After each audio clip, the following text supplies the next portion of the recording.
Alright mga kapatid, mula naman to kay Melvs Castle, no? Trump napikon na. Nag-last warning na daw sa China. Aircraft carrier pinadala sa West Philippine Sea. Bombahin yung China, sabing gano'n. Ito mga tol, sa title yan.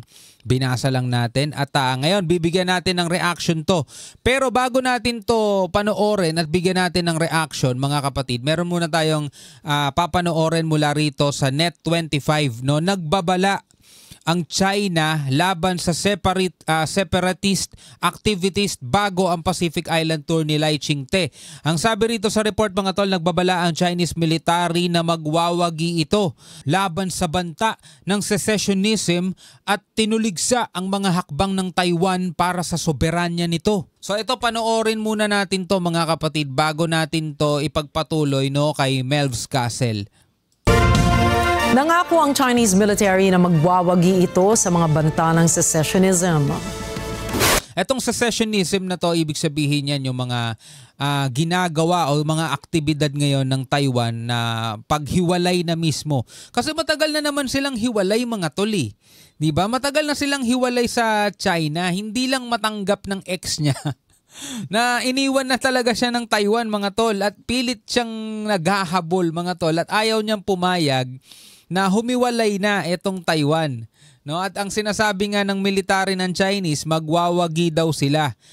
Mananalo sila, no, sa banta ng secessionism dito ng Taiwan mga tol. No? Panoorin natin to. The One China principle is a basic norm of international relations and a universal consensus of the international community, yung One China principle nila. It's using so-called diplomatic allies to engage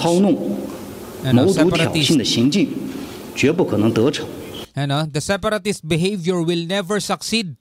Sabing ganun, hindi magtatagumpay mga tol etong gustong mangyari ng Taiwan na tuluyan na nga talagang humiwalay at magkaroon ng sarili nilang pamahalaan mga tol.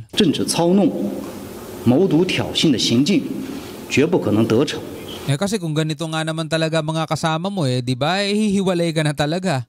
Ano mapapala mo sa mga to?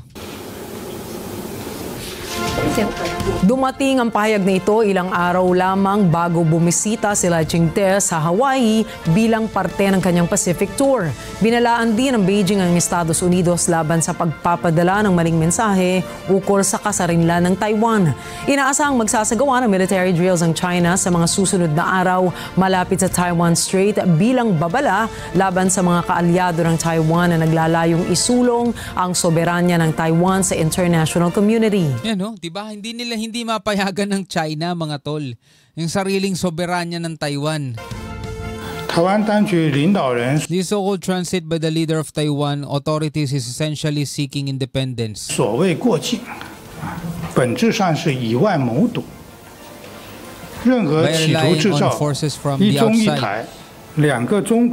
attempt to create a one China, one Taiwan, and two China's narrative along with other provocative acts that violate the One China principle will certainly be opposed by China, you know.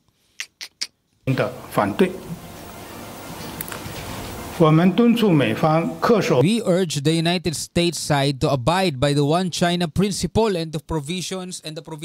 Ang gusto ng China mga tol, kilalanin sila ng buong mundo. Sundin yung tinatawag nilang One China principle. Samantalang, di ba, yung napakasimpleng international law, UNCLOS, di ba? 2016 arbitral ruling, hindi nila makilala o hindi nila magawang igalang. Tas ngayon nagde-demand sila na kilalanin yung kanilang One China principle. The three joint communiques of China and the United States. And to stop sending any wrong signals to the forces for Taiwan independence.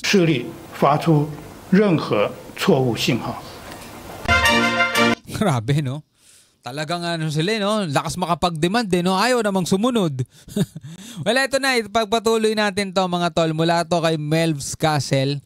Yan, Trump napikon na daw mga tol. Panoorin natin to. US at Pilipinas naghahanda na nga ba sa gera? Grabe kasi ang ginagawa ng Amerika Kung dati ayaw at tinatanggihan pa ng Armed Forces of the Philippines ang tulong ng Estados Unidos, ngayon nagkagulatan ng may sarili na palang militar ang US at nakadeploy pa to sa West Philippine Sea. US Navy warship, deadliest fighter jet at ground missile forces sa may Palawan. Oo, totoo po na nagbabantay yan sa West Philippine Sea. At lilinawin ko lang ha, hindi porket US Task Force Ayungin show ay sa Ayungin na to nakatutok at nakabantay lang. Buong West Philippine Sea raw ang binabantay ng US ayon yan kay National Security Advisor Eduardo Año. Ito, tumutulong yung US Task Force Ayungin sa maritime domain awareness, no? Kaya ngayon mas mabilis nating nalalaman yung mga galaw ng China. Katulad na lamang ngayon, 'di ba? Ang bilis nating nalaman na yung pagdami ng China dito sa Subi Reef. Ginawa na nga daw nilang parking eh. Ginawa na nilang anchoring hub eh. Tapos pumasok yung mga barko ng China dito sa may Pag-asa Island, mga tol. Wala pang ginagawang hakbang, namomonitor pa lang at nado-document pa lang natin. Pero wala pang hakbang, di ba? Dapat dun sa mga yun, pinapalayas eh. Sa tingin ng mga war expert, US is preparing for major conflict. May naputulan na ng daliri dyan at posibleng magkabarilan pag lumala pa ang tensyon. Things else to the second Thomas Ayungin issue. Now, obviously, the United States has made it clear that the Mutual Defense Treaty applies to any of our public vessels, aircrafts, and yung mga sundalo natin. Right. So our military personnel. And that's what makes Ayungin Shoal extremely important because we literally have a military base there atop BRP Sierra Madre. So it Military base na nakakahawang tignan. would be impossible to think the Americans would not be involved in the situation there, especially after the escalation we saw earlier this year and some of our folks even losing their finger and almost getting injured. It is different for the US to have like shadowing vessels or drones while we're doing patrols than something which is more like intelligence sharing and coordination and what you That's can call right. offshore. Exactly. Like we're just here just in case you ask to need us to come, we'll come. That's Nasa paligid ng Pilipinas ang Carrier Strike Group ng Estados Unidos. Isa yan sa dahilan bakit tahimik ang West Philippine Sea ngayon sa bombahan ng water cannon at banggaan. Oo no, tahimik mga tol ang West Philippine Sea sa mga panggigit-git, sa mga bombahan ng water cannon, 'di ba, sa mga pagbangga, tahimik sila. Pero habang nagkakagulo, habang nagbabangayan, habang maingay ang politika rito sa Pilipinas mga tol, pasimple naman silang sumasalisi. No? Ngayon dumadagsa sila mga tol at napakaraming mga barko ng China ngayon ang nandirito sa West Philippine Sea. Yung iba nga within 12 nautical miles na ng ating teritoryo mga tol. Ilag ang China dahil may kinakatakutan talaga sila. So I think everyone is expecting that there'll be more all-in. I don't know about Trump himself, but his team in terms of helping hawkish on frontline China. allies like the Philippines. And China will be important. Just the other day, for the first time in a long time, America no longer has any aircraft carrier in the Middle East. They're taking them out and they're putting everything here. So we're now very much at the front line. So Itinanggi naman ng National Wala nang aircraft carrier ang Amerika sa Middle East. Nandirito na sila mga tol. Security Council na sumama raw ang US sa resupply mission nitong nakaraan. Oo, may presensya raw ng Amerika, pero hindi direktang nandoong sumama. Ibig sabihin, may escort talagang US Navy warship pero malayo at nakadistansya to sa RORE mission. At Hindi, nakaano lang sila, nakamatsyag. once na binomba tayo ng China ng water cannon, doon lang siguro aaksyon ng Amerika at sisigain palayo ang China. Wala, hindi makalapit ang China ngayon no, sa mga barko natin. Andiyan sila puro militia vessels, fishing vessels, pero yung ginagawa nila dati, yung gigit-git sila, hindi nila magawa ngayon eh. It's purely solely a Philippine armed forces, Philippine forces. They're providing support to us, like for example, ISR,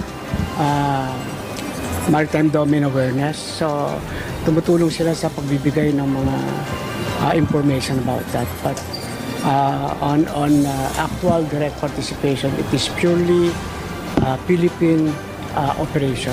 We have the U.S.-Philippine cooperation through the MDT. We have agreed actions taken for the whole year. So this is not centered just on Ayungin. It is, kumbaga, lahat ng aspect ng MDT, SEB, ang ating cooperation, collaboration with the U.S. forces. Pinaringgan din ni Secretary Anyo ang China sa ASEAN Defense Summit. Kung gusto nyo na bawat bansa ay nire-respeto kayo, matuto kayong rumispeto. Also, the South China Sea is not merely a concern of a single state or of the ASEAN alone, but of a wider world. For one, the respect for the rule of law is everyone's responsibility. Ang babait ng China asan kaya yung mga yabang nila? Ba't naduduwag na ata sa US? Kayo, anong masasabi nyo sa panghihimasok ng Amerika sa issue sa West Philippine Sea? Actually, hindi sila ganun ka-agresibo, katapang, kaangas ngayon mga tol. Pero pasimple silang pumapasok mga tol. Napakarami ng patuloy na paglalayag nga daw ng mga barko ng China sa West Philippine Sea. Ayon mismo yan sa Philippine Navy. Hindi man sila nanghahabol, hindi man sila ngayon nang gigit-git at nang water cannon, pero andyan dyan yung presensya nila, napakarami mga tol. Ikaw, anong masasabi mo dyan? Comment ka na lamang sa ibaba. Hanggang sa muli mga tol, ako nga pala si Shobaldi. Peace out.